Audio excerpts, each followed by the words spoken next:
वहां आज तक का चैनल के अंदर कोई डिबेट है उसमें जाना तू चल रहा है 60 घंटे कि अंजना कश्यप एंकर है और वो कह रही है मंत्री ये करना फिक्स है, सब कुछ फिक्स है। वो भीड़ में जाके किसी से कुछ नहीं पूछ रहे, अपने क्वेश्चन मुझे मत लेके जाना। जैसे ही कोचिंग पहुंचेगी मीडिया अगले दिन अखबार में खबर चलाएगी कोचिंग ये कर रही है आंदोलन। ये अपने एमएलए की कॉलर पकड़ के पूछना चाहिए, तुम हमारे वोट लेके गए थे, ये कैसे हो सकता है कि तुमने हमारे वोट लिए थे पिछली बार, तुम्हारी आंख के नीचे पूरा का पूरा पेपर लीक हो गया और ये देखिए छात्र की ताकत, मंत्री जी को करा दिया चुप। आंदोलन वाले अभी भी तुम मुझे आसपास में इस प्रकार की चीजें करते हुए देखते हो, धाराओं के विपरीत जाके इस प्रकार की चीजें करते हुए देखते हो। कोई नहीं बोलता, वहां पर भी मैं इस प्रकार की बातें बोल जाता हूँ, जबकि इस सीट पर बैठ के इस प्रकार की बातें नहीं बोलनी चाहिए, पर मेरा अंदर से जीव नहीं मानता, मैं इस प्रकार की बातें बोलता हूँ। मैं पढ़ने के लिए गया हुआ था दिल्ली, मेरा उस समय कोई आंदोलन जैसा ऐसा कोई मूड भी नहीं था। मैं एक दिन लाइब्रेरी में बैठा था, लाइब्रेरी से बाहर यूं चाय पीने के लिए बाहर है तो देखा कि आंदोलन चल रहा है। पता हमें भी था कि इस प्रकार की कुछ गतिविधियां चल रही है।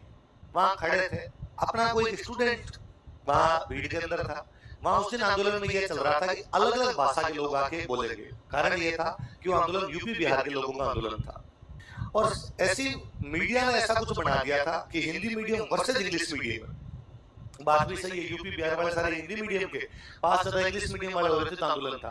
तो यूपी बिहार वालों ने दिमाग लगाया कि यदि ये कहेंगे ना हिंदी वर्सेज इंग्लिश, फिर साउथ अपने साथ नहीं आएगा, इसलिए एक काम करो, ये कर दो इंग्लिश वर्सेज नॉन इंग्लिश।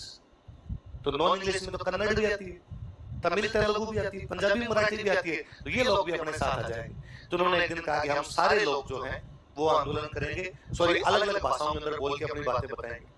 तो पंजाबी वाला पंजाबी में बोल रहा है, मराठी वाला मराठी में बोल रहा है, ताकि मीडिया में एक मैसेज जाए कि खाली हिंदी मीडियम के नहीं है, नॉन इंग्लिश मीडियम वाले सारे हैं। तो वहां को राजस्थानी बोलने वाला नहीं था कि राजस्थानी में वहां जाके बोल दे।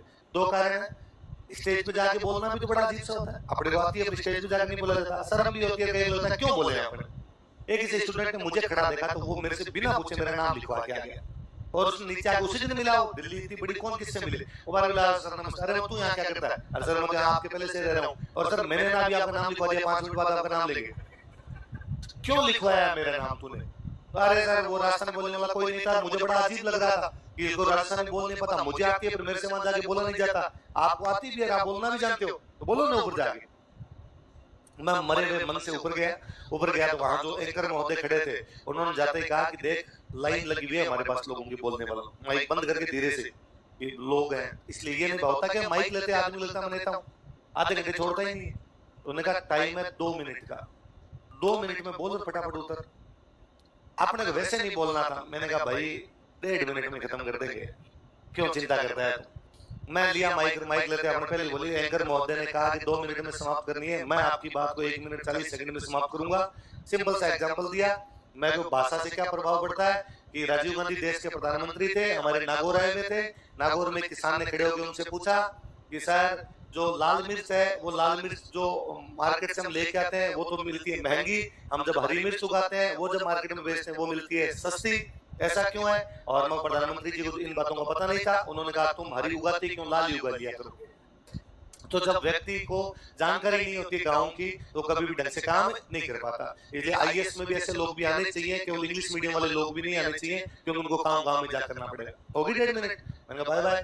अब ऐसी को उस बात पे जनता ने कोई तालियां बजा दी कि नीचे जनता ने कहा वंस मोर। तो अब एंकर को कहना पड़ा कि भाई राजवीर और बोलेंगे तो अपने 10 मिनट तक पंचायती और कर गए। मैं जैसे नीचे है अब अपन मैं रैंडम अपने के क्लास में बोल एक्सपीरियंस हो रखा है। आप जब लगातार बोलते हो आपको कितना बोलना, कैसे बोलना, क्या बोलना, किससे जनता आती है सब पता रहता है आपको। जब आपको बोलने का पता चल जाता है तो मैं नीचे उतर मेरे से 5-7 लोग मिलने के लिए आ गए। अरे यार क्या बोले मुझे लगा अच्छा क्या बोल दिया अपन, अलग ही बोल गया अपन। क्लास में भाषण देते हैं लोग राजी हो रहे हैं और ढंग के जीओ के प्रोफेसर वगैरह मेरे से आके मिले तो अब और उन्होंने मेरे नंबर ले लिए और कर लिए। तो अब वो मेरे को फोन कर देते थे कि वहां आज तक का चैनल के अंदर कोई डिबेट है उसमें जाना तू चल। वो नॉर्मल मेरे को सर लेके गए थे और वो पूरा फिक्स होता है। वो पहले कहते हैं ये बोलेगा, मैं कई बार भी सोचता हूँ कि उस वीडियो को कोई यदि ढंग से देखे तो साफ साफ पता चल रहा है 60 घंटे कि अंजना कश्यप एंकर है और वो कह रही है मंत्री जी आपके राजस्थान का आपके बीकानेर का एक लड़का आपसे बातचीत करना चाहता है, उसको क्या पता मैं राजस्थान और बीकानेर में भीड़ में। इसका मतलब आधे घंटे पहले आपस में बातचीत हुई है, ये क्वेश्चन पूछेगा मैं पूछूंगा, मेरा नाम लेके ये पूछना ये करना फिक्स है। सब कुछ फिक्स है। वो भीड़ में जाके किसी से कुछ नहीं पूछ रहे। अपने किसी ने मुझे खूब वायरल हुआ तो लोगों को और लगा अरे ये तो बड़ी शानदार सी चीजें पूछता है। अपने को क्यों लगा कि अपने नेता है। अब वो बुलाते तो अपने पढ़ाई की बंद अपने आंदोलन। मैं उसमें 2 बार थाने रहा हूँ। थाने जाते वहां पकड़ लेते, एक बार तो रात को ही रुके वहां पे, एक दिन गिरफ्तारी देके वैसे ही आ गए। योगेंद्र यादव जिनको आम आदमी पार्टी से बाद निकाल दिया गया था, ये बड़े नेता थे, हम उनके साथ घूमते रहते।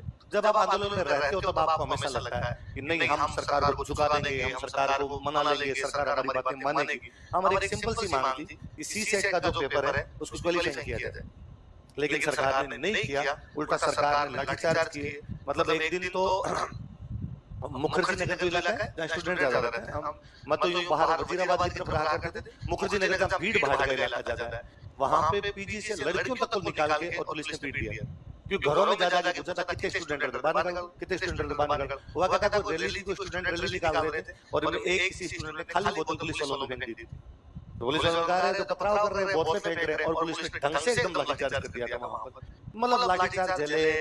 कोई आप थाने के अंदर जाके आते हो, जेल में जाके कई लोग भूख हड़ताल की, कई हॉस्पिटलों में एडमिट हुए। सरकार एक बात नहीं मानी। 2014 का वो पेपर वैसे ही लिया सरकार ने। जो जनता आंदोलन कर रही थी वो तो फेल होनी थी, दूसरी वाली फेल हुई तो हुई।